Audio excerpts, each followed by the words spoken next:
Fire. Not a fire, but fire. Hey, listen, our librarian, Erin, is sitting back there, and she's saying to herself, going, we're not hitting this 12:30 thing. When am I going to go? So, you know, I mean, I know she's not saying that, but she's thinking it. So act like you have a fire, and let's do this presentation. Wow. Put a fire under your pants. We can move with urgency. Move it right along. So, you know, no leniency, first year as chief. Well, good morning, town leadership. Thank you for this opportunity. For us, this is exciting time because it's truly our opportunity to advocate for not only our fire department, but also, just as importantly, the taxpayers. And we get to do this through this process. My predecessor stood up here the day he read his retirement into the record, and he said that the state of the fire department was strong. And he wasn't kidding, it is. And that is because of you and the voters. We're in a good spot. There are some needs that we're going to identify, but without further ado, we're going to get right into this. Please proceed, gentlemen.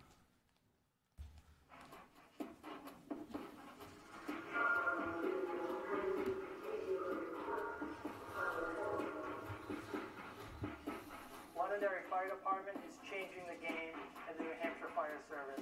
Call volume, the nature of calls, all these things are changing.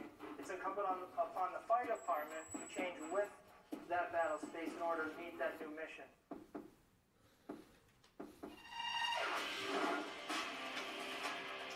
Our members respond to approximately 4,500 calls a year.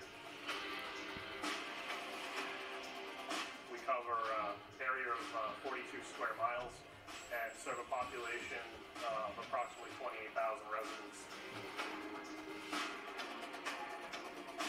Our three firehouses are positioned north, south, and central, respective to the town.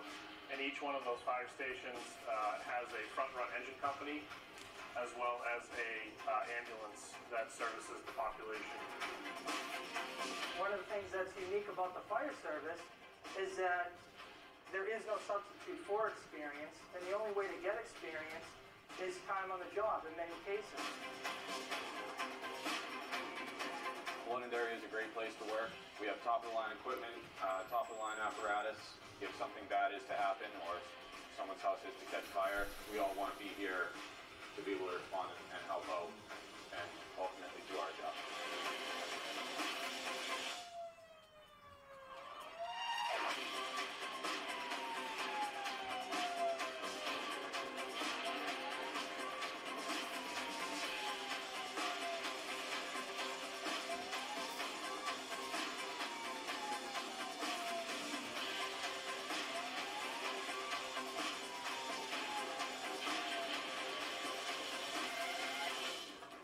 This department has a lot of unique features. Additional responsibilities of rapid sequence intubation, the ability to paralyze, sedate, paralyze, and intubate people.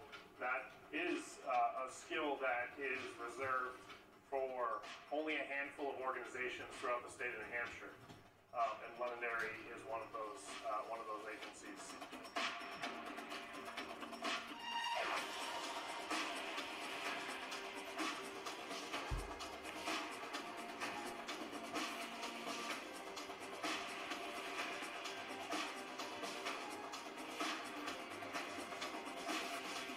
Is to preserve life, protect property, and safeguard our town through a relentless commitment to emergency preparedness, prevention, response, recovery, and adaptability.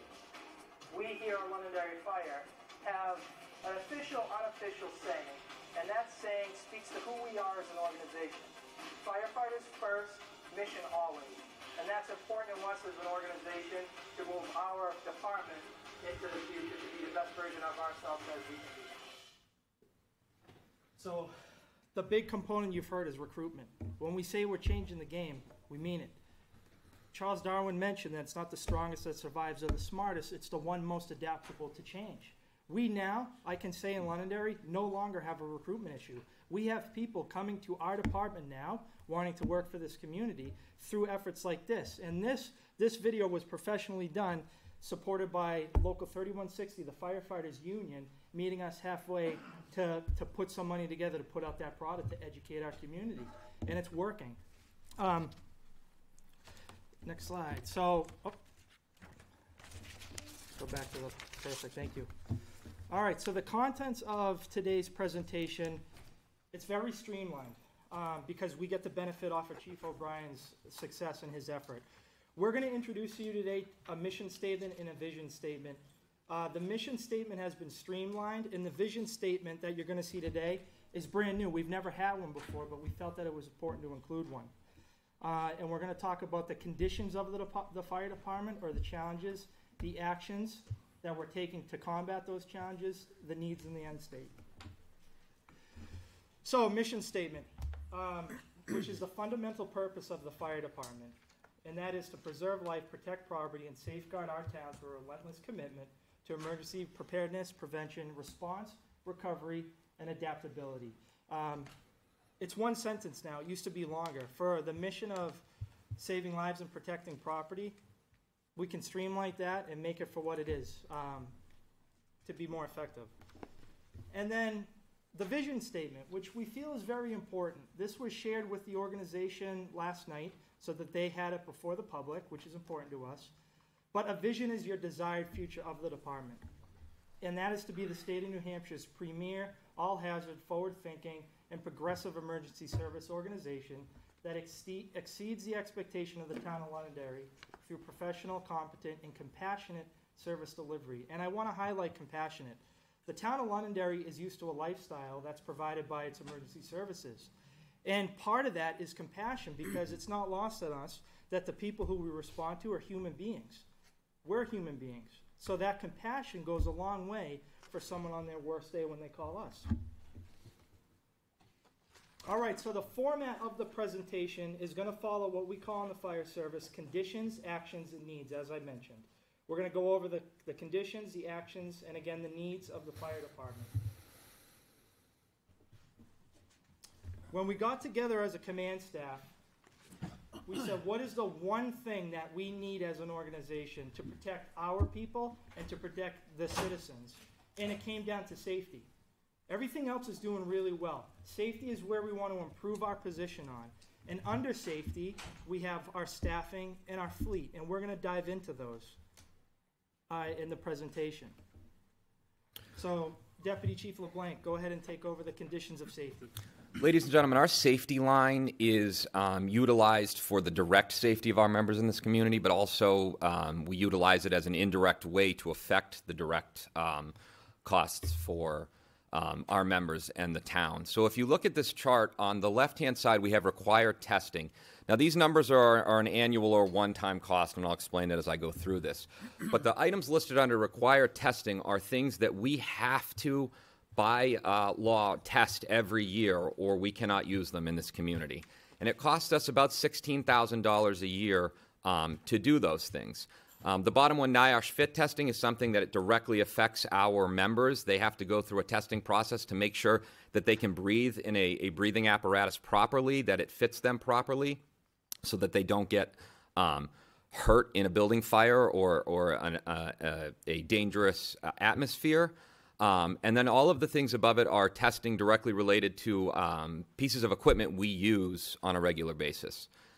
In the middle, that is the cost to date to outfit one person in bunker gear or firefighting gear.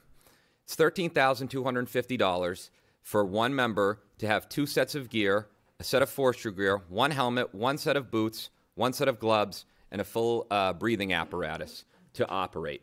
We make sure that our members have 2 sets of gear for a reason.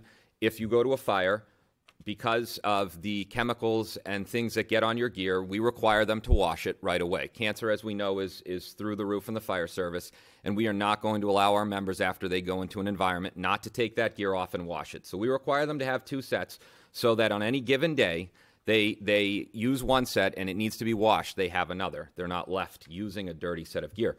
Now, I can tell you there have been times recently where we've had multiple fires in a day, and we have to come up with creative ways, sharing gear and whatnot. But 2 sets of gear is an ideal number for our members. And then all the way to the right, that is the cost of hiring. And as the chief touched on, recruitment and hiring is something that we've all been struggling with. But I can tell you through our due diligence, we are 3 positions away from filling our roster. We have 2 conditional offers out right now, and we have 2 members taking the state testing exam, hopefully being able to offer a 3rd conditional offer. And if we get through that, in the last 6 months, we'll have filled our roster, which is huge. That helps a lot of costs in many different ways. The total cost to outfit a member through the hiring process and then our clothing obligations contractually is about $2,500 a person. Chief, next slide. So the actions. Bill, real quick. Yeah. That 16,000, is that per firefighter for the required testing line? So that's not per firefighter. That's because that's not based on fire. So aerial testing is the testing of the 2 ladder trucks ladder every year, that it's not going to collapse. Pump testing is to make sure the pumps on all of the engines function properly and can pump properly. Hose testing, nozzle testing, ground ladder inspection testing has to be done for those pieces of equipment. So that's not broken down by person, that's broken down by specific, I guess, item that we have to test yearly. So it's 16,000 across. So it's 16,000 across the board to do those items. The only ones on that are the only one that's per person is the fit testing at the bottom, and we do that annually. And when new people come on, one of the first on their first or second day with the department, we send them down to Mass to be fit tested. Wonderful, thank you. You're welcome. So the actions, we've been utilizing our capital reserve, and thanks to Chief O'Brien's diligence in keeping that up. We've been able to utilize that to purchase PPE, which in past has come out of this line. But due to the increased costs of personal protective equipment, the line cannot sustain purchasing that, so we have had to use the capital reserve. Ways we've tried to bring costs down is we've tried and we've looked into and we've utilized different manufacturers for PPE that provide the same level of quality that we expect, but we're able to get these pieces of equipment in a quicker time, depending on the manufacturer. When it comes to testing, we've tried to group things together.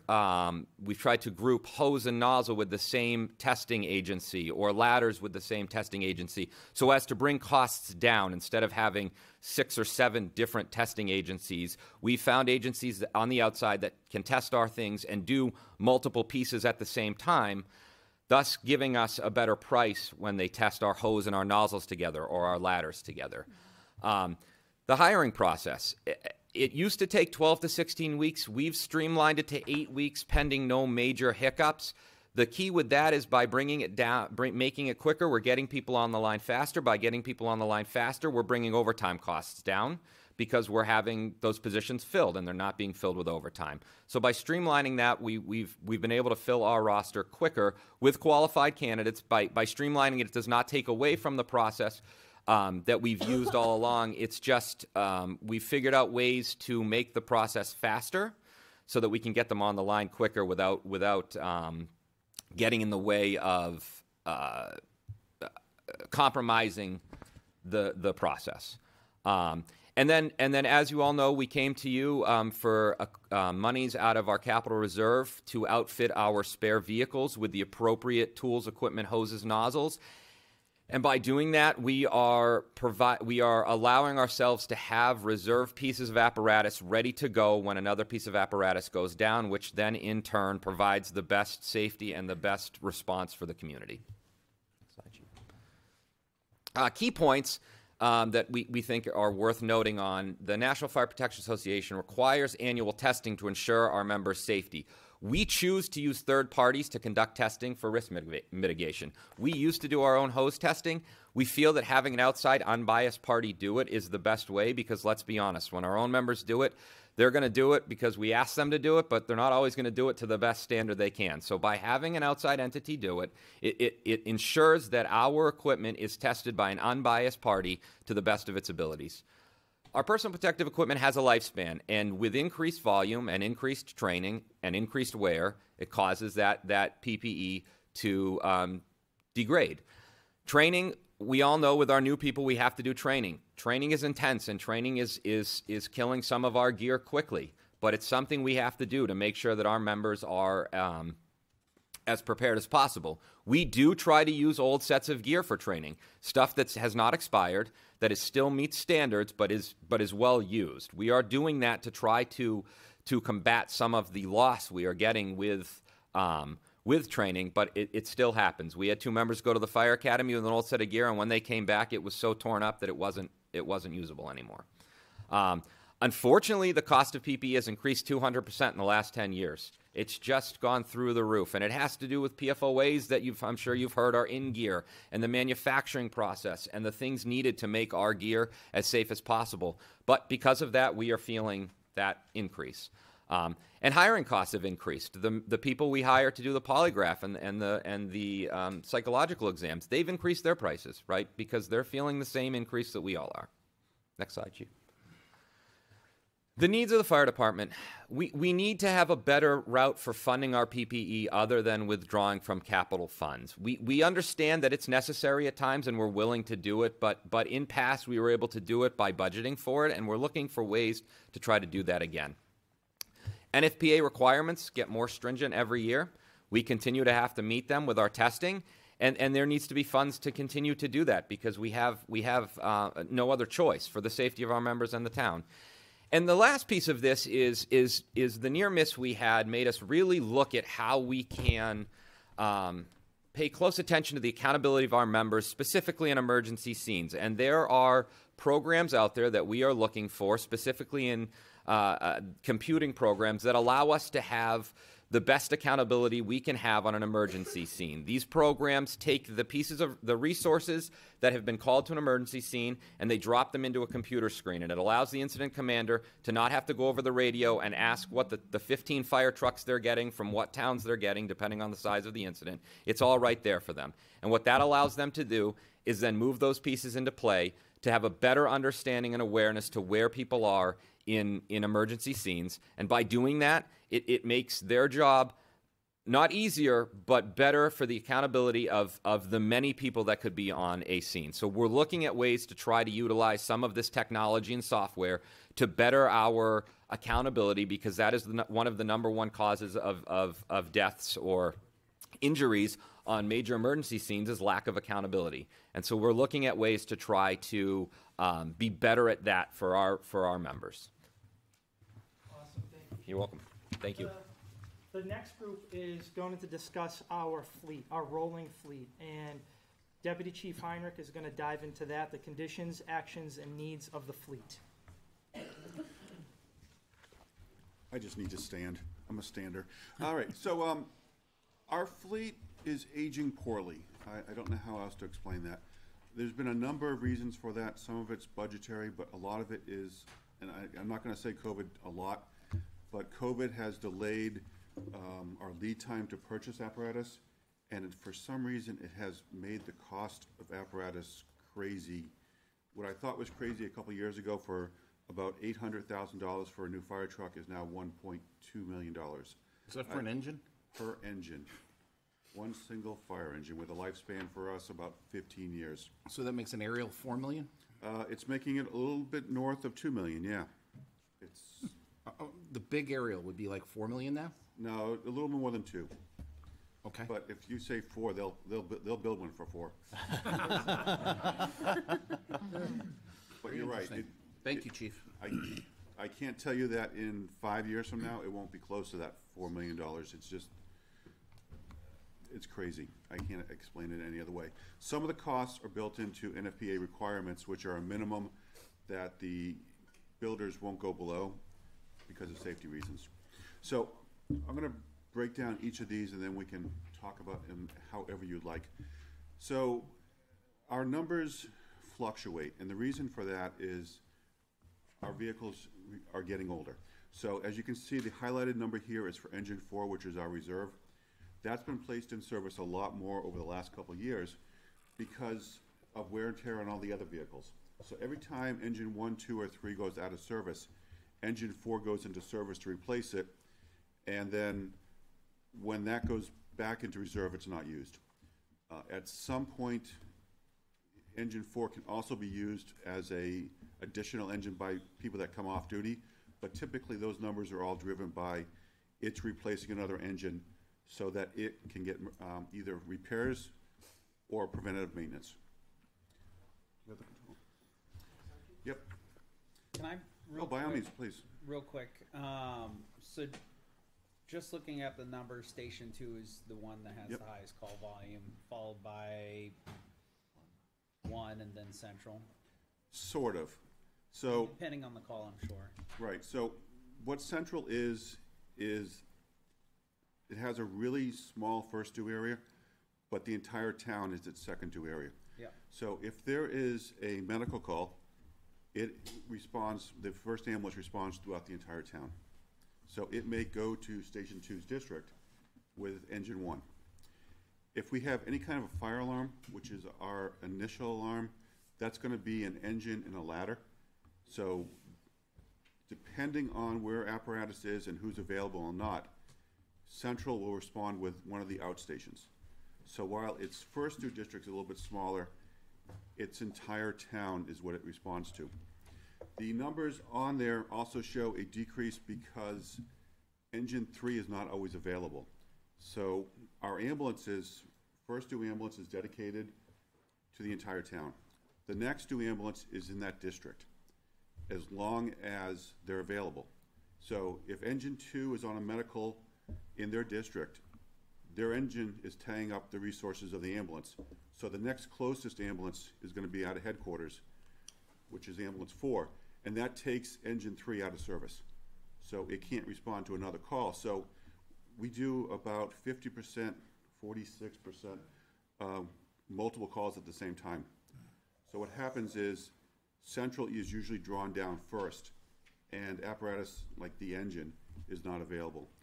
Also on here, you can see that there's been a decrease in engine 2's and engine 1's responses. That's because we moved the 2 aerials that we have, ladder 2 and truck 1, to the outstations to hopefully have them available more often because of that ambulance situation. So while engine 2 looks like it's doing less business, Station 2 is doing more business. And you'll see that on the next slide where the trucks and the aerials, truck 1 and ladder 2, are doing more business because it's now available. So, Thank you. I'm sorry, Chief, when By we all look at means. these numbers, these years, 2023 is this calendar year or the fiscal year 23? so these are calendar years. Okay, so these are these projected numbers or year-to-date through? These are year-to-date.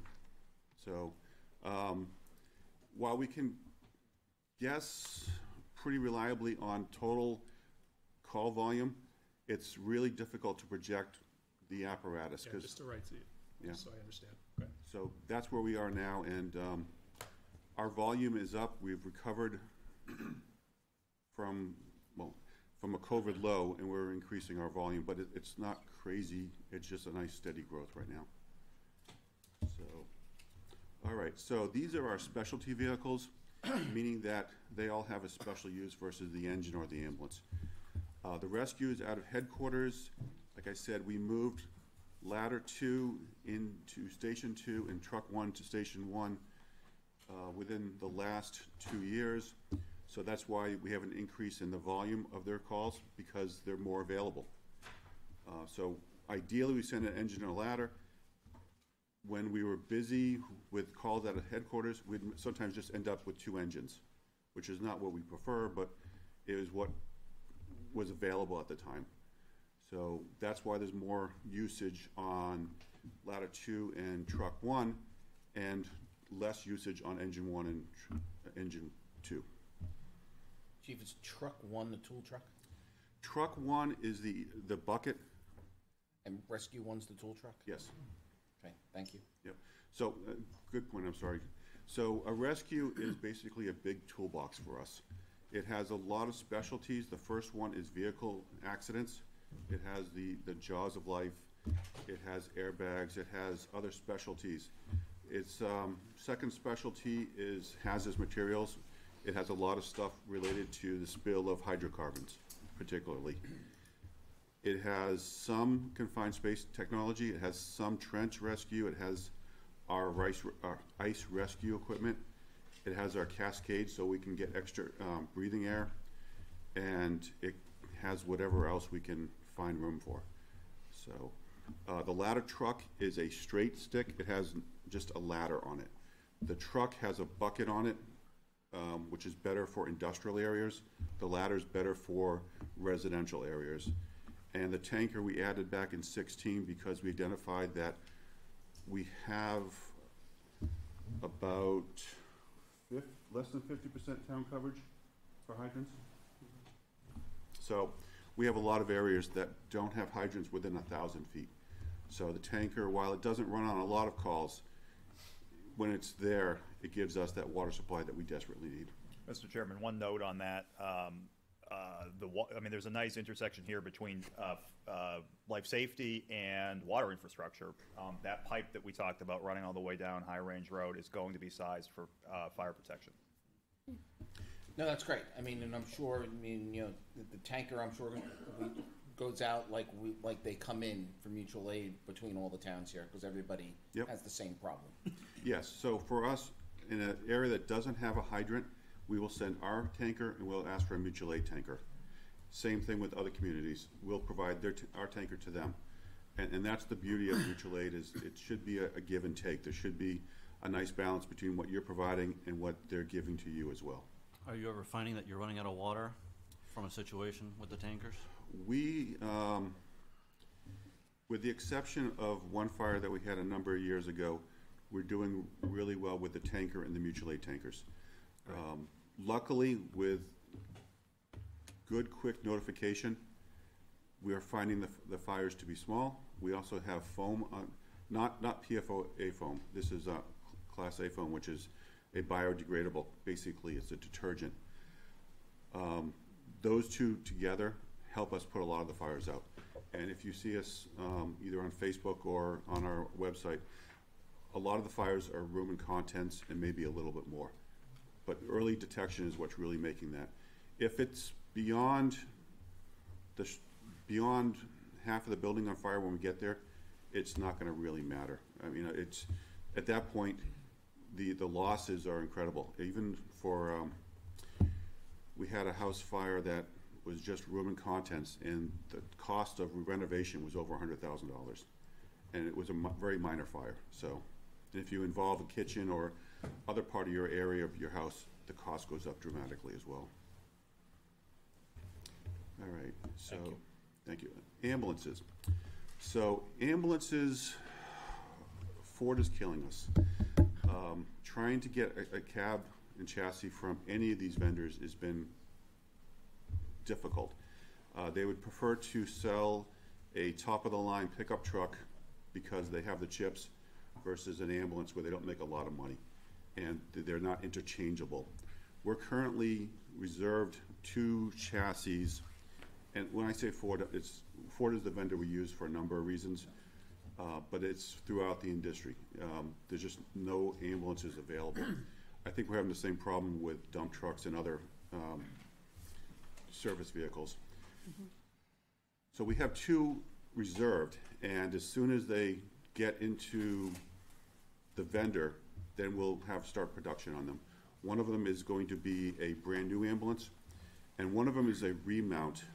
So what we're trying to do is we buy a really nice product, and we're going to take the ambulance box off and put it on a brand new chassis, and we're hoping to get an equal amount of lifespan out of that at a reduced cost. So that'll be the first time that we've done this. I might be back in a year or 2 and saying it works terrific. I'm hoping. A lot of places do it, a lot of places don't.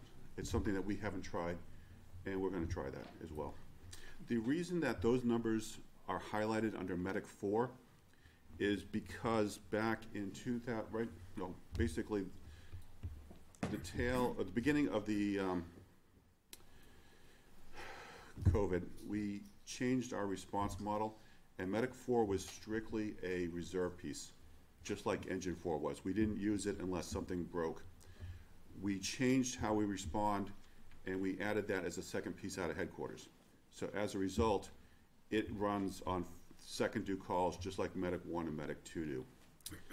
One of the decisions that we have made, and it's okay so far, is normally we rotate vehicles to even off mileage and wear and tear.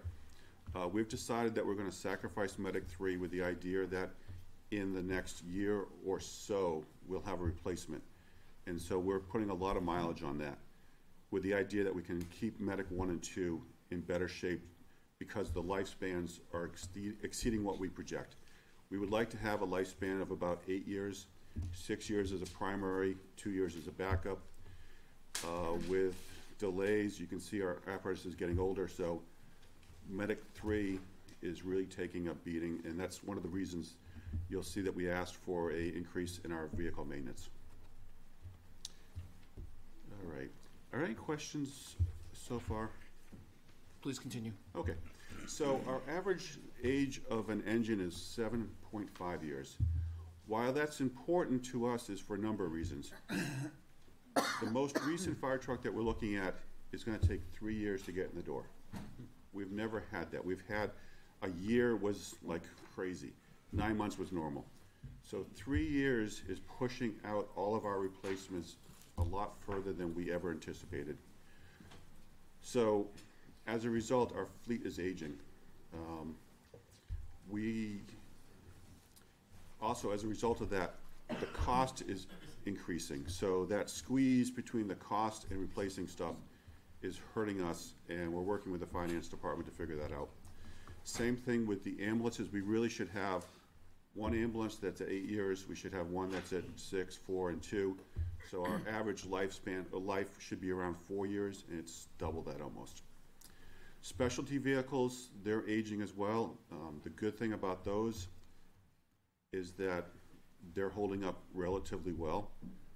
So we're pushing those back on replacement because we think that they're going to last. Would we love a brand new rescue? Yeah. Do we need a brand new rescue right now? No. This was just thrown in this year because we have gone through a lot of tires this year. So tires are costing us about $500 for a piece of, for an ambulance, and over $1,000 per tire for a fire truck. The rubber costs have gone crazy, and I'm assuming that is affecting the other departments in town as well. I mentioned the cost of a new engine, $1.2 million. I'd never think I would say that. And over $2 million north of that for the aerial trucks. The reason we put this next thing up there is our rolling stock to replace today is about $12 million. We have budgeted for the heavy apparatus, not the ambulances, $120,000, which is about 1%. So if you correlate that to your own vehicle, you buy a $60,000 car, you're only going to have $600 to put into maintenance for that every year. I mean, not bad when they're brand new. You still have to do service on them, but as you start replacing brakes and tires, that cost doesn't keep up. So as age increases, maintenance is going to have to increase. Last year was a big year, and we got an increase in that, but those two do truly correlate. The other thing about your vehicles, so my personal car is 10 years old. So that's okay if it doesn't start tomorrow, and that's okay because I'm not paying car payments, so I'm saving money on one and not paying on the other. But all of these vehicles need to be available and in service at all times. So that's one of the key points of keeping the age down as well. Any questions on either one of those? So Chief Heinrich, with Yes, our sir. projections of not being able to get vehicles out for a couple of years, and as well with the cost of them going up, are we going to probably project that we're going to need to probably increase our line item for maintenance, as we're not going to be able to replace these as quickly as we would like? Yeah, and we have an increase last year. We have another increase this year, which is kind of where we're going with this. And we're working with our finance department to try to figure out a good way to catch up on the replacement costs. But it's truly, I never thought we'd hit 3 years. Not even 6 months ago, they were talking 2.5, and now they're 3, so. And you had mentioned we went through 40 tires this year alone. You have a projection for past years, how we had done? So this year, we just had a perfect storm. So one of the requirements for NFPA is that tires are no older than 10 years. So we had hit a number of vehicles that had 10 years on their tires.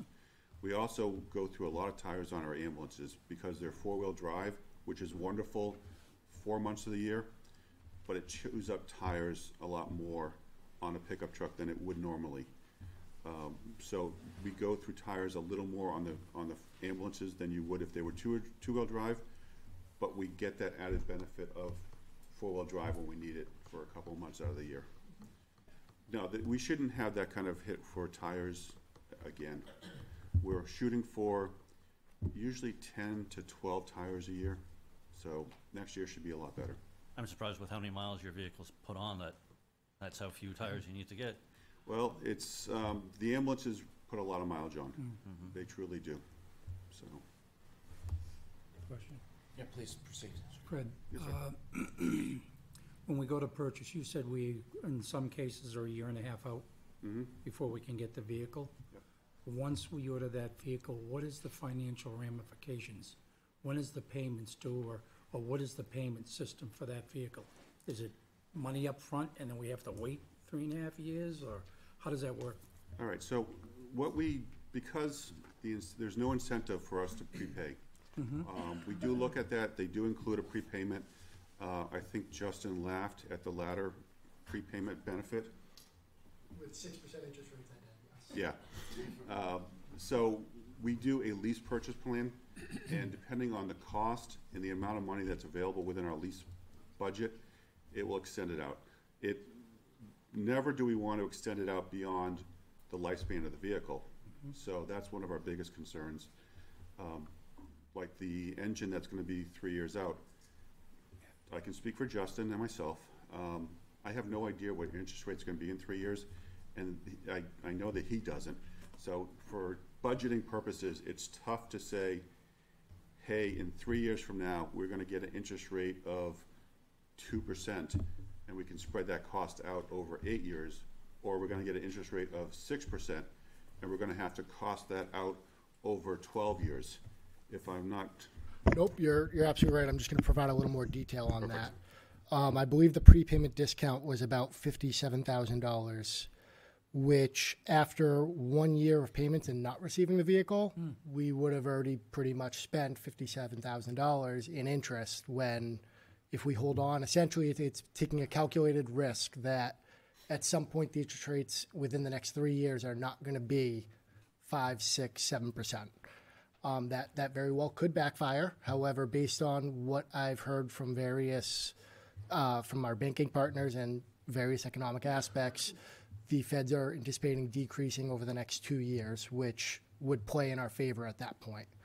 But reviewing it at this point where the prepayment was not worth it, where we're going to see it for 3 years and essentially have to make payments on a vehicle we don't have for 3 years at a very high interest rate, it was not worth it and did not make financial sense at this point. So, since you volunteered to come up here, my question is completely different.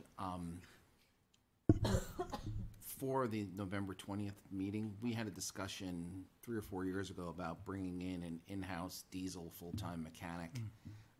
We don't have a facility to actually, and I understand we don't have a facility to actually service them in. Could you please talk to police, fire, and public works? What is our total maintenance cost? What are we spending now? What does it cost us to outsource all of this? And then we can take a look at what it would be to have somebody, maybe 1 or 2 people, actually available to service all of our vehicles in-house. And I don't know if it's worth doing or not, but I think the one big advantage to it is availability of the vehicles from what I'm hearing, because we probably can turn things around faster and put them back in service faster. But could you please look into that for us? So I can tell you right now that all 3 of those departments have their own fleet manager or type of mechanic. And are they diesel mechanics who can fix something? I believe fire does, correct? I can speak on that. So we do have one of our firefighters, full-time firefighters, that has another business that's diesel repair. So he does some work, but he doesn't do a lot of it because of 1, the space to do it, and 2, all of the other equipment. we would love to partner with the highway department to have a heavy vehicle maintenance person. We're paying some of our vendors $180 an hour to do repairs. We are paying over $1,000 to do a preventative maintenance on a vehicle. You lube, oil, filter, change the oil, change filters. It's $1,000 for that. So if we could partner with the highway department, that would, the fixed cost of the oil is very cheap, and the filters, it's the labor. And if we could partner with the highway department at some point when they have a facility, that would be wonderful for our end of the business as well. And they can prioritize, hey, there's a snowstorm, they can fix snow stuff. Hey, there's preventative maintenance. Hey, that a fire truck went down that we need. We don't have that ability with a vendor. I mean, to them, a fire truck out of service is just as important as a dump truck out of service. So, or and the five tag other. came off of his question is, how long is the vehicle out of service when you go to get it serviced? Right, and that's not at our whim. I mean, preventative maintenance, perfect. We can schedule that, and we have a time slot. If something severe breaks, that's going to be at their leisure, unfortunately. And part of it is parts as well, but truly it's at their leisure when they fix it because we're just another customer. I only have 17% to play with in these budgets, so this may be, a fruitless exercise, but in the spirit of like, don't bring anything without a solution. So this is one. Appreciate it, but if we could just take a peek at it. Yep, absolutely. This is one that we typically look at, and like I mentioned, the fire has one, DPW has one. We run into the issue of a lot of these items, they don't have the facility to actually do the work. I understand that. That's they have the something else we talent, they have the talk about. capability, and they try to do what they can, and that's, to be honest, why some of these vehicles that are past their useful life have been able to operate past their useful life is because of the care they take on their own, as well as trying to avoid sending it out, save money to be able to take care of them further. I have no problem running those figures and trying to get that for you. We can talk about the facility, if the numbers make some sort of sense, but that's there. You had a question? Yeah, a real quick question. When you have to send a piece of apparatus down to be repaired or whatever, how does that vehicle get there? And how does that drive? I mean, who takes it down and how do they get back? So is that considered overtime costs, or are we taking guys out of the station that's on duty to move this equipment down there? Just kind of explain it. So, as most answers in a fire service, it depends. So, simple maintenance like we'll drop off the vehicle to one of the vendors. So, because we have Fords, and one of the reasons we have Fords is because Ford of Londonderry is really good to us about prioritizing the ambulance. So, the on-duty crew will drop off the ambulance at Ford of Londonderry. The vendor that we're using right now is Kenworth of New England, which is in town as well, and the crews can drop that off. If it's more of a specialty thing, like our Pierce dealership, luckily for us, they moved from basically Foxwood to Methuen. So a lot of the work now we bring down to Methuen, but that will it involves overtime because we don't want to take a crew out of service for an hour to drop off and pick up a vehicle. And usually that involves me following them, picking them up, dropping them off. The other day we had to bring an ambulance to Nashua for tires, and I dropped off somebody, I picked up somebody there, and then Phil was able to drop off one of our staff people, and the on-duty staff basically picked up the ambulance. So we try to do that to save costs, but sometimes it's going to incur overtime. Okay. This may come into our bigger discussion with the DPW facility at some point, but we may want to incorporate mechanical lifts and all the right apparatuses to be able to service these vehicles, not just for DPW vehicles as well. Yeah, and one of the biggest concerns with the aerial is we need to have a high enough space where the aerial can go up and then the cab can open. Right. And not a lot of facilities have that, and we barely have. This other guy's going to give a presentation later. I'm betting it's in there. Well, if he wants my vote, it will be. Oh. So. All right. Anything else? Well, to that point, if that happens down the road, that we have a facility to do those things, should we then be creating kind of a subdivision of DPW that has all the mechanics, instead of being under the fire budget and under the police budget, put them all in one place, and they do maintenance on all the vehicles as kind of a separate. So there's two options with that, and we do that with other things, is we can keep it in our budget, and we can pay the highway department for what the costs are, or it can stay all within one department. And it's just a function of budget and tracking that doesn't matter to us. It's however you want to reflect the true cost, because if it's under one agency, that agency will be able to break down the cost. If you want to break down that cost in the fire department budget, you could. It's really whatever is best practice, I guess. With a highly Question for down the road. configurable ERP, he'll be able to do amazing things. And if we had the building to provide those services and the personnel to provide those services, could we then provide them to other towns and make that money that these companies are making? I think you're gonna find that they're gonna be busy enough keeping up with preventative maintenance and repairs and being able to find somebody who's competent, because they're having the same problems with us finding maintenance people. I don't want to speak on making money, but I know that we can keep our fleet in good shape if we did that. So I love that idea. However, I think technically it would be considered outside the services allowed by a municipal government. Okay. It would also open us up to liability. So should we work on an ambulance for another town and it fails, we would be the mechanic that did it. Okay. Where in-house it would be our own, so we wouldn't necessarily sue ourselves. But another municipality could potentially do that if we are offering those services to them. So we'd have to have contracts that protect us pretty heavily on that. But it also comes down to whether or not a municipality would be allowed to offer those services. Okay. Okay. Anything else, Chief? I'm good, sir. Thank you. Thank you. Thanks, Chief.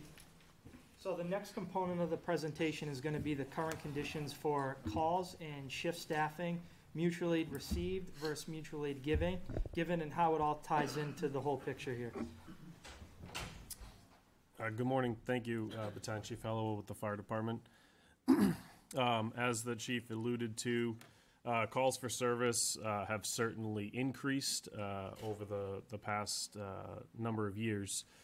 Again, to your points earlier, so far in 2023, as of right now, we're just north of 3,750 calls. So that puts us at a projection of approximately 4,499. You know, that number is fairly easy to project because we have a historical average of what our calls for service are per day, and then we can extrapolate that out over the 365 days. So we're fairly confident to say, you know, without any major storm emergencies, we'll be right around that 4,500 calls for service, which is, you know, a slight tick above where we were last year, but a significant tick where we were 2 years ago, and an even more significant tick from where we were during the COVID times. Next slide, Chief. And on that past slide, that just kind of gave you an idea of what our shift staffing was. And now, there's an asterisk to that number, right? Because up until about 6 months ago, we did not have what's called man-for-man or person-for-person staffing, to be politically correct. Going into 2023, we have had that person-for-person staffing. So, meaning the duty crew staffing on a daily basis is 12. It does not drop below that number. That is the number that we are holding to. In previous years, around 2020, 19, 18, 17, that was the number of rostered positions that we should have had on duty, but it doesn't necessarily reflect the number of firefighters that were there each day, because for cost-saving measures, we would what we call drop staffing, which would mean a player on the team would not be allowed to suit up for that day because we were trying to save money. So if somebody was taking a day off or a vacation day, we would not hire back in to cover that position.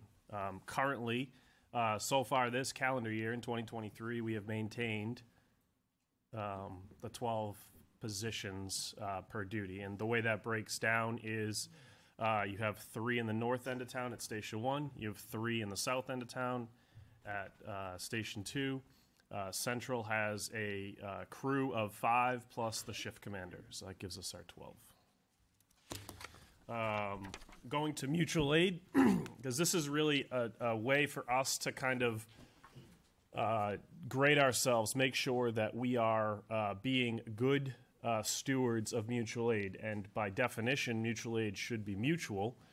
And as you can see, historically, we're not really a good mutual aid partner because we take more than we give. There have been years where we have done a pretty good job of balancing it out, right? Where we've given almost as much mutual aid as we've received. But historically, if you look over those numbers back to 2016, we take more than we give. Now, you know, a lot of what we're taking for is not necessarily what one would consider true mutual aid, right? Because a lot of what we take for is EMS calls, as the chief had indicated. A crazy number of like 47% of the time we have back-to-back-to-back calls, which means that when you have a duty crew of 12 or less, you know, you can only affect so many calls at one time, which requires us to lean on our mutual aid partners. You know, the primary agency that we lean on the most is Derry, because of their proximity and their location to our town, right? Their north, south, and central lines up pretty well with our north, south, and central, so they have good access. But you know, approximately 2 to 3 years ago, we went to a more geographically based mutual aid system, which means that if it's the airport, we're going to call Bedford or Merrimack. If it's you know, someplace in central west of Londonderry, it's going to be Litchfield. We're also hamstrung because not everybody around us has ambulances. There's a few communities that border us that don't have ambulance services. They contract with other communities to do their ambulance services. Litchfield and Auburn, for example. So it shrinks the available ambulances for us to request. And there have been times over the last 12 months where we have reached out for a mutual aid ambulance and there hasn't been one available, which certainly creates a logistical issue. That means we tie up a fire company or a unit on scene with a patient waiting for an ambulance to come available. That could be, you know, one of our ambulances that's doing a turn and burn, which is legitimately they took a patient to the hospital, they cleaned their cot, they got back in their ambulance, and they responded back to town to pick up another patient to take them to a hospital. You know, staffing outside of the fire service is an issue at hospitals as well, right? There's not enough nurses, there's not enough doctors, there's not enough beds. So our units can be tied up, our ambulances can be tied up for a period of time at the hospital, waiting for a physical bed to become available or waiting for a staff member in the hospital to actually receive that patient from our ambulance crews. So, you know, our biggest mutual aid utilization is EMS. You know, our fire call mutual aid utilization is pretty even, right? If we have a fire, we call mutual aid. If Derry, Hudson, Wyndham, you know, Litchfield, all of those guys have fires, they call us. So that is an even exchange. Where we don't have an even exchange is the EMS side of the business. That takes us to our communications division.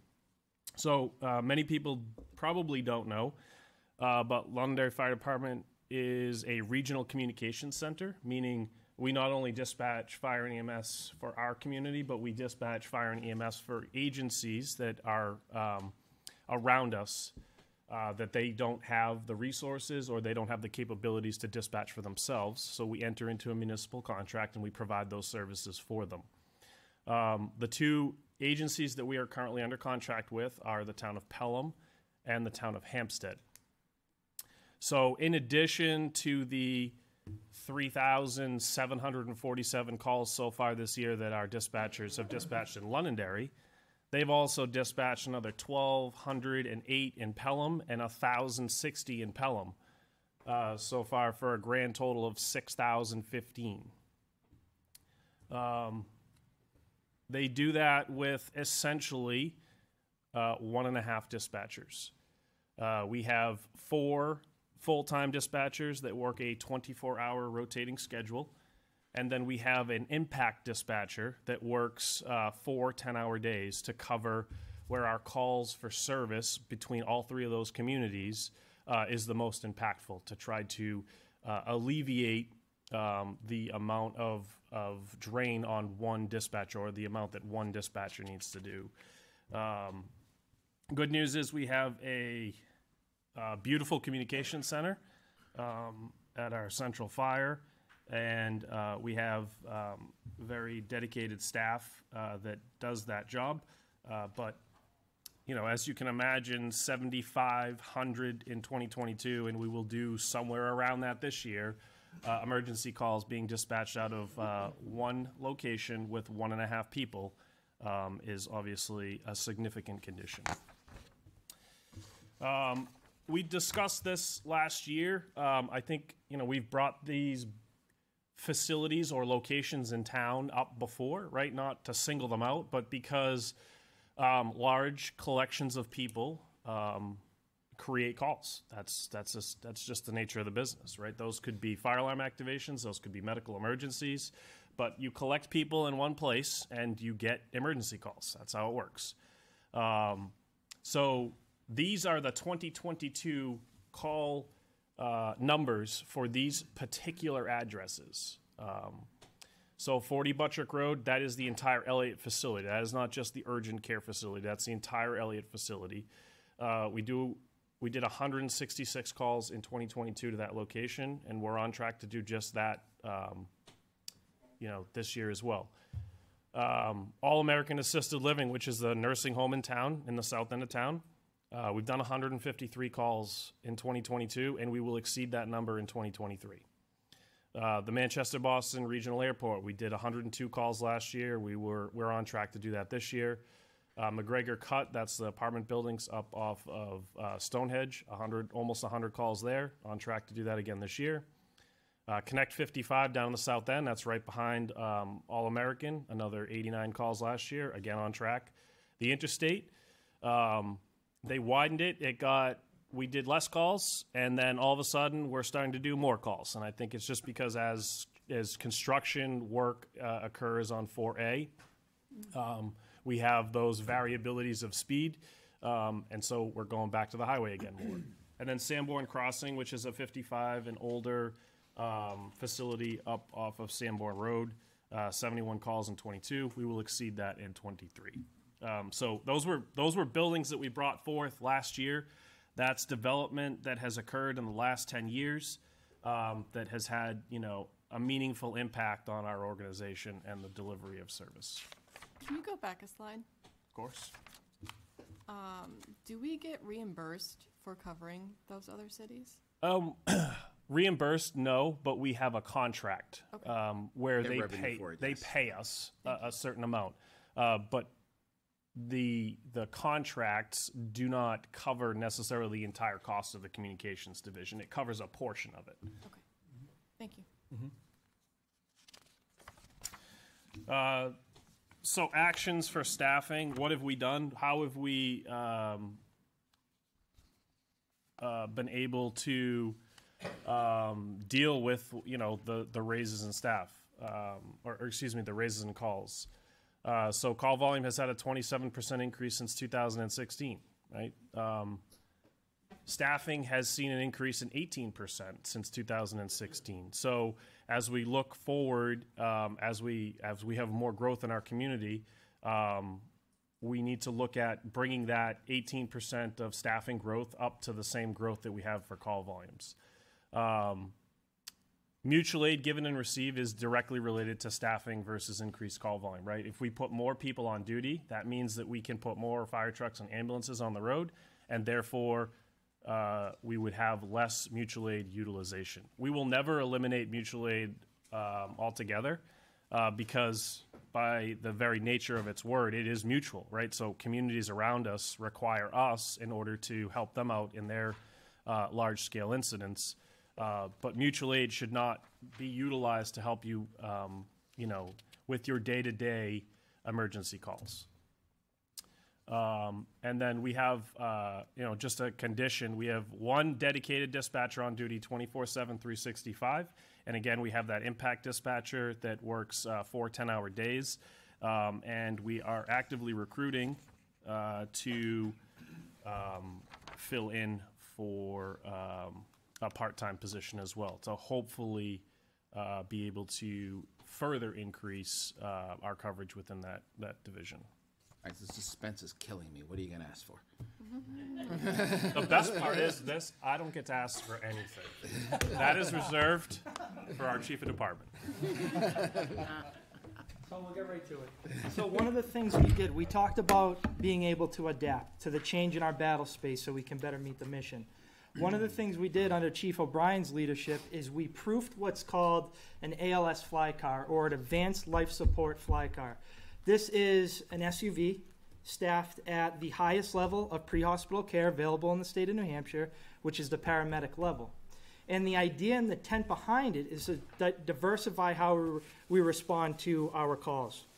So by putting a Londonderry standard trained firefighter paramedic, one person, in a car that is more maneuverable, geared and equipped at the advanced life support level, this car can be better utilized to respond to calls where it needs to and not respond to calls where it doesn't need to.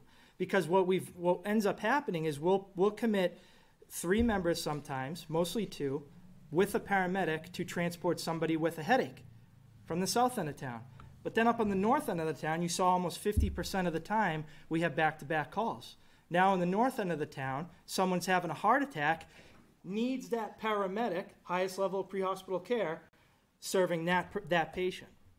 So what this does with the fly car is if we're running at 13 firefighters per shift, we can keep all of our engine companies staffed to the NFPA standard, which is 3, which is a number that we're comfortable with, a dedicated ambulance, and then this force multiplier fly car to keep in reserve, because a good command staff always has a reserve component, and deploy it when it's most needed. And in doing so, we can capture those calls, provide a better service to the community. One of the things that we should be talking more about, and it's my intention to do that through education, is we have over 8,000 senior residents in this community. 900 of those are their places of where they live. Their call acuity is going up because the population is aging. So all these EMS calls being experienced on that end are more significant, more severe, which is why we want to fully staff this fly car to be able to make those high acuity calls in a more appropriate manner. So one of the big things we need to do, and this isn't where we're going to do it. This is, Chairman Farrell's been with this board for a long time, and he's been very important getting us to this position. But NFPA 1710 requires 17 firefighters on a first alarm assignment. You see the mutual aid number increase because the town of Londonderry, at this time, it will change eventually, we'll get there, we cannot match that number for the 1710, the 17 people on duty. So we do that by bringing in mutual aid. What we'd like to do, with your support, is add 4 additional firefighters to the roster to bring all 4 battalions from 12 members on duty to 13 members on duty. When and only when we can bring it to 13 members on duty, now we can fully staff the ALS fly car to better serve the public. And this is something that agencies really, they don't do. This is unique. This is unorthodox. This is using critical and creative thinking to meet a need. And we truly feel, with support of Local 3160, Admin and 3160, the firefighters union, are very, very much aligned, not in this, but in all things. And this is one of those ways that we can meet the needs of this this community a lot more effective, is with the 4 people, which is an ask from the community. And with that, so how do we tie all this in? With your support, with the citizenry's support, LFD will continue to meet and now exceed our vision and mission statement for the greatest community in the Granite State. And if there are no questions, or if there are questions, would be happy to try to answer those for you. I have a question. Yes. With the increase of the 55-plus communities going into Londonderry, have you been able to forecast the future needs of the fire department, considering, as you're talking about more ambulatory calls with the greater population of the elderly, have you been able to potentially create not a formula or a formulaic approach to anticipating those needs? Because again, as we need more of it, will we need more another fire station somewhere? How are we thinking about the future of the fire department and how it's going to need to grow with that? Part of our responsibility for civil protection is to anticipate and do preemptive planning, which is why that 13th firefighter, the ALS fly car, is coming into play, because we know with those calls that you're talking about, with the higher acuity and EMS calls, this is a unit that we can better serve that population, but also the community as a whole. And that's why I say it's a force multiplier, because it doesn't just focus specifically on one group. It's truly the entire town of Londonderry. Call volume wise, we could look at the numbers to determine what those predictions might be, but it's tough to say. Yep. What we can say is that there are increased demands on the fire service because of the community exploding. And the same is true for the police department and the highway department. Mr. Chairman, I'm sorry, if I may. So it is, New Hampshire is an aging state. People are getting older. The baby boomers are retiring. But it is important to just recognize that we no longer have a density bonus for elderly housing. And so we don't anticipate additional 50 age-restricted communities coming to town. Because there's no incentive, there's no density bonus for that to occur. We have about 1,000 dwellings now designated as 55 and older, right? Correct.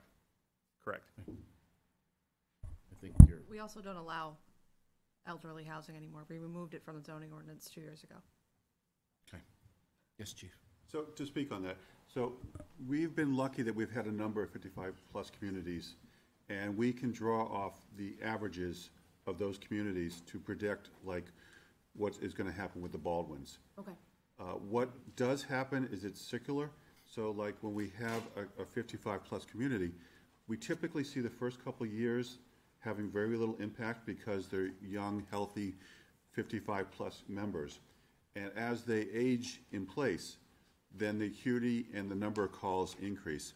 We also have the ability to predict for typical residential developments. So like we talked about, the places over on Stonehenge Road, those are 24-unit regular work. They're partly workforce housing, but we have enough of those that we can predict what the increase is going to be. Those are a little easier because the tenants stay the same. They don't age in place as much.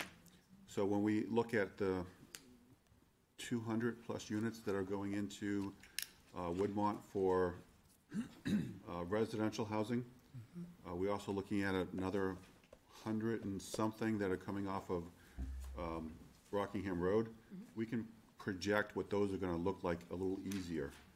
But yeah, by all means, like is easy to compare to like. Okay. So. Chief Butler. Yes, sir. So you had said earlier your ask was to increase your FTE by 4. Bringing it to 13 per shift. Is that 13, would that then staff the fly car fully, or are you looking to go 4 plus an additional 4 to staff the fly car? No, that would fully staff and implement the fly car, which we've proved concept on. On all 4 battalions? On all 4 battalions, yes, sir. Okay, thank you. You're welcome. Sure. Yeah, please. With all the development and construction of exit 4A and the widening that area, with our call log, have we been seeing any incidents with that whole construction right now? The past 2 years, I guess? So most recently, I'm sure you all saw in the news, a state trooper got hit, and it was directly related to that specific area. He was doing a detail on the bridge. I was the shift commander. And he watched the car come down the highway behind him and start to bounce off the guardrail. He ran to get in his cruiser to try to drive away and got hit from behind, just sitting there at that.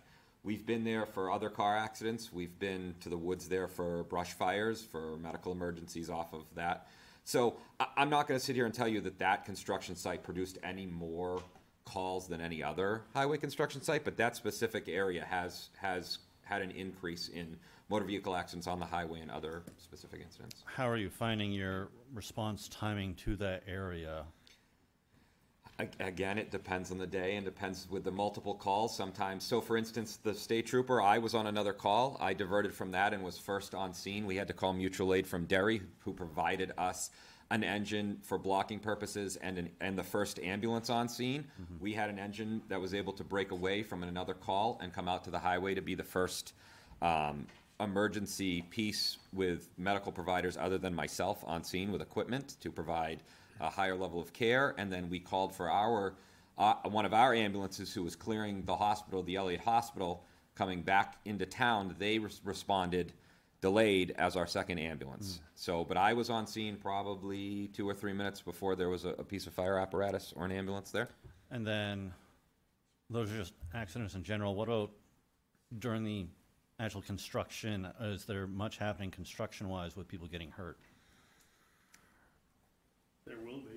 Yeah, I mean, in any construction project, there are occasionally items, incidents that happen. Unfortunately, a gentleman died during the widening of Michael's Road. We had a gentleman who was impaled when they were doing the construction at Market Basket. Mm-hmm. I mean, I can list them all off, but that's not to say that there is an increase. But with construction projects comes risk, correct? And so there has and there will be as this project takes 2 or 3 years to complete. Yeah, my big concern is the ability to get into that region right now for either you guys or for Derry to be able to get, when they get further into that roadway where it's not really connecting into Derry just yet. I will say, luckily, having had to drive up there this summer for a brush fire, when you come off the highway, you can head up the road that they have created pretty well into it. Now, when they get into the piece in Derry where they haven't started construction, I can't tell you what the access to that will be from the Derry inland side of it, not the highway side of it. Mm-hmm. Right now, the access is decent, okay. And because of its location just off of exit 4, we can get there pretty quickly. Okay. But again, it comes back to what we have going on at the time. Of course. Thank you. So, if you don't mind, I'd like to add 2 pieces to that. One is, prior to the expansion of 93, we were able to control the highway when we had an accident with only 2 lanes. We could put a fire truck and that would slow down traffic because it would either force one lane or force the lane to the breakdown lane and people would slow down dramatically. With 4 lanes of racing, we can have a motor vehicle accident and we are having vehicles literally still going 80 miles an hour by us. So as a function of that, we've added an additional engine as a warning device at best case, and at worst case, it's going to be a blocking piece of apparatus that might get hit first. But that is to basically create a safe envelope for our crews to work, and that's a direct correlation to adding 4 lanes of traffic. Mm-hmm. 2 additional things about exit 4A. Right now, we have exit 4. You can get on exit 4, you can get off exit 4. Not much is happening. A couple miles down the road, you get off exit 5, you get on exit 5. With exit 4's proximity to exit 4, we're going to have people merging and we're going to have people exiting in a rather quick time frame. So that's going to add some additional concerns for us traffic-wise. And then lastly, as exit 4 builds out, exit 4A builds out, there's a number of projects that are going to be significant projects that are on the Londonderry side of that. And as I understand it, the only access to that area is going to be for our crews to get on the highway, get off the highway, and respond to that area. So as a result, it'll be adding a little more risk for our people. And as a result, we're probably going to bring in more mutual aid for Derry because when it builds out, they'll have an easier access to that as well. So there are definitely concerns that we have. Some of the benefits is we're looking at a nice piece of land that's opening up for development, and I think we're going to be happy to see whatever happens there, but it's going to create a little bit of a change in our atmosphere.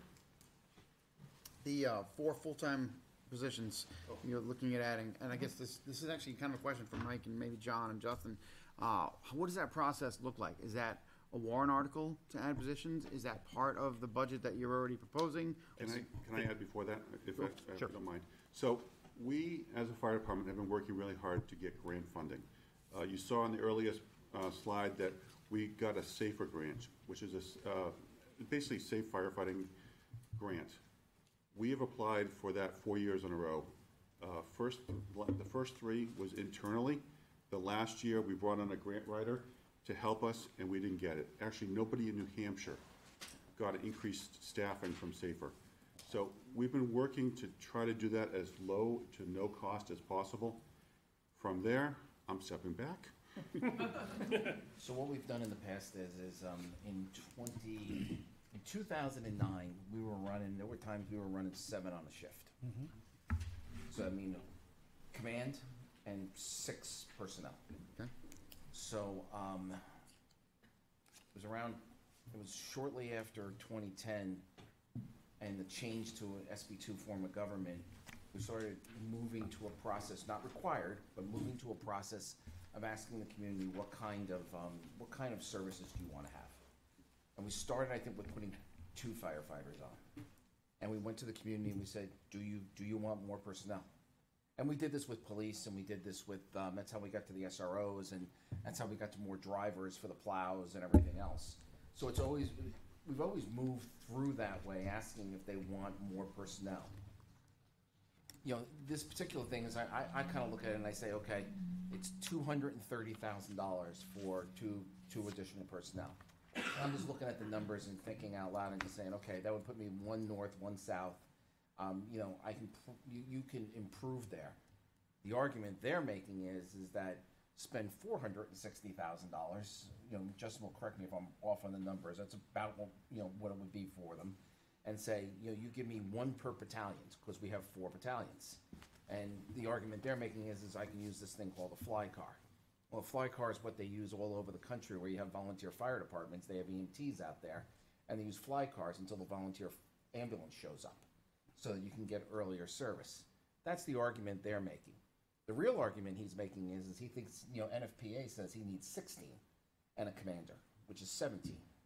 So they're driving in that direction from what I've heard from the presentation. Can our community support that from a tax standpoint?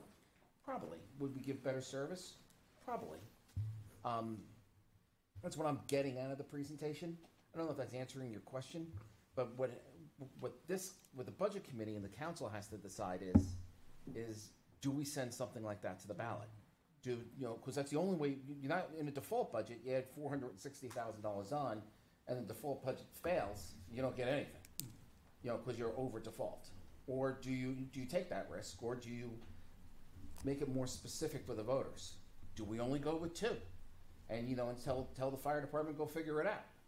I don't know the answers to those questions, but those are the things that they're proposing.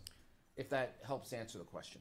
That's exactly right. I would just amplify the point that the chairman made, which is this is not part of my proposed budget for the reasons that he referenced, which is it would take us over default, and it would be tying that question to the success or failure of the proposed operating budget. Okay. If the operating budget that we're proposing were to fail, we are losing the opportunity to reinforce those neglected lines that we did last year that we're doing this year. And so I completely agree with the chairman, based on history and based on practicality, that if the budget committee and the council get to the point where this is something that they want to pursue, that it should be separated off as a question on the ballot. A question for Chief Butler then. Yes, how sir. feasible is it for you if instead of trying to get a warrant article for 4 at once, to step it out and do 2 and this year and then 2 another year? Yeah. Is that, if you added 2 staff for the fly car, if you will, does that accomplish some of the mission where maybe you can get your 2 busiest shifts to have that service? It accomplishes half of it. So what we can do is put 2 shifts at 13, and the other 2 will still be running at 12. So half the time we can deploy that fly car and make that change to the service that we provide the town in the positive on those 2 battalions, yes. Cool. I mean, I think there's a balance to be found in what's palatable for the taxpayer that they're gonna support, and getting some in the near term is better than getting none. Anyway, just a thought. And that's what we have to flush out through this process. Right, and one additional thing to note, and I think Justin, I don't know what plans there may be to apply for additional grant funding, either by SAFE or by some other mechanism, but you do have to consider that if we were to put a question on the ballot asking for additional firefighters and it were to fail, I believe we would probably be prohibited from hiring additional firefighters, even if they were paid for through a grant for that 1 year period. It's entirely possible. We'd have to look into the legality of that, but that's entirely possible. If I may. So one of the reasons that the fly car is so important to us is 4 years ago, we had 4 paramedics on each shift, 4 firefighter paramedics. So we had a paramedic on every engine company, we had a paramedic on every ambulance. Now we're down to 2 paramedics per shift.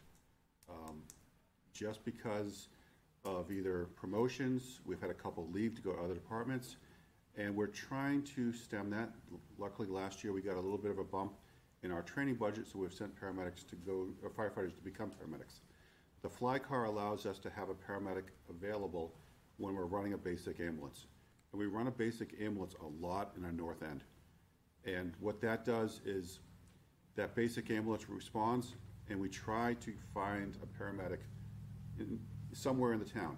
So it might be the only other paramedic in town is in the south end. So now we're driving 2 3-man companies to the north end of town, and we have nothing left for fire protection. That fly car would be a paramedic that could respond with that basic life support, not tie up a paramedic for, like the chief said, calls that don't respond to it. Our 911 system is pretty good at guessing, and I use the word guessing, when a paramedic is needed or not. If the $250,000 is a number you guys are looking at, something that we've done in the past, not the recent past, is we've asked for half the people, half the time. So what I'm meaning, if we asked for somebody to start July 1, they're there for the entire year, and that would be $250,000. If we asked for 4 people to start January 1, that would be the same cost this year, and then the next year you would absorb the entire $500,000. While that would push back us implementing a fly car, it would be consistent through all the shifts, and it wouldn't cause a disruption of what day are we on and what's available and not available, because that really causes chaos with our dispatchers, because they don't, if we have different staffings every day, it's just complicated. So that's another option as well. If we're allowed to go for a grant, then I don't know what that would, I mean, I don't know how those two work together. I can't speak on that at all. Okay. So depending on the grant, where you come into the issue here is if you do a warrant article and you achieve the grant, you have to get fully staffed before you start eating away at the grant. So right now, I believe we're at 48 firefighters? Yes, yep. Right now, we're at 48. So if we were to do a warrant article for 2 and get up to 50, and then we get a grant for 4, those 4 positions cannot be paid for by the federal government until we're up to 50. At least that's how the previous grants would work. I'm not sure if they've adjusted it since then. Okay. Once we're at 50, if we get to, let's say, 52, and we drop down, anyone else still qualifies. We just have to get to that total amount, and then they'll start chipping in. And the safer grants are like 100, 75, 50, and then we're on our own. Something along those lines. It depends on the year and the application. This previous one was after 3 years, 100%. Yeah, after 3 years, we have to pay for them. Correct.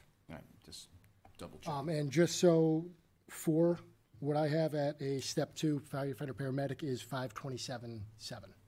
So higher than what I said. So okay. If I may, Mr. Chairman, just I fully support and my administration fully supports the direction both that the PD is pursuing and that fire is pursuing in terms of these long-term staffing needs.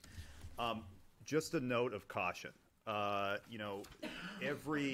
of the main features of this year's budget presentation is our relative inability to control benefits costs, specifically health insurance. And so every full-time position that's added comes with the potential for a health insurance plan that right now is running $43,000 for a family plan. Well, we're including that in the 527 as the full amount, right?